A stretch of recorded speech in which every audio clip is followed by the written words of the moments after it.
Hay muchas formas de interpretar la literatura, muchas formas de acercarse al estudio de los materiales literarios, muchas maneras de analizar lo que dicen los autores, qué tipo de obras nos interesa más o menos, cómo podemos leer un texto y qué es lo que otros intérpretes antes que nosotros han hecho con esos mismos materiales literarios.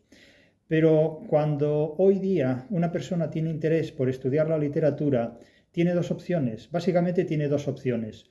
Una de ellas es matricularse en una universidad, optar por unos estudios que le permitan adquirir una formación en literatura, o también tiene otra opción, que es estudiarla por su cuenta. Sin embargo, la realidad indica que estas dos opciones suelen ir con frecuencia juntas. En un caso, porque la gente se interesa por la universidad y los estudios literarios y después se siente muy decepcionada y tiene que estudiarlo por cuenta propia. Es más infrecuente que la gente siga la segunda opción y que por su propia cuenta, como un autodidacta, se acerque a los estudios de la literatura, de obras o de autores.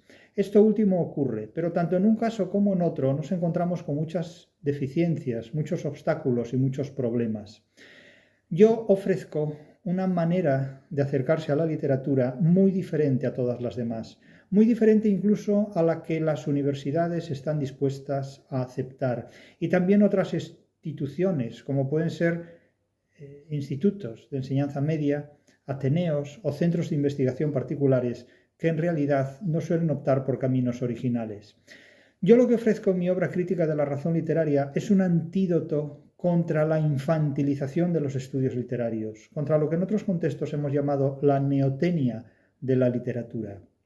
Y en este punto ofrezco al lector interesado un libro que puede servir de introducción a todos los demás, los materiales literarios, el autor, la obra, el lector y el intérprete o transductor.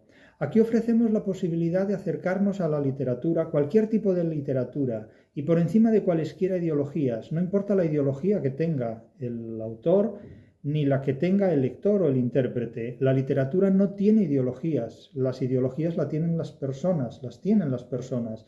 Aquí lo que ofrecemos es una forma de superar las limitaciones que desde el infantilismo de nuestro tiempo nos impiden optar a un acercamiento de la literatura que es muy diferente de las tonterías que dicen muchas personas que hablan en nombre de la literatura y que en realidad no nos conducen a ninguna parte.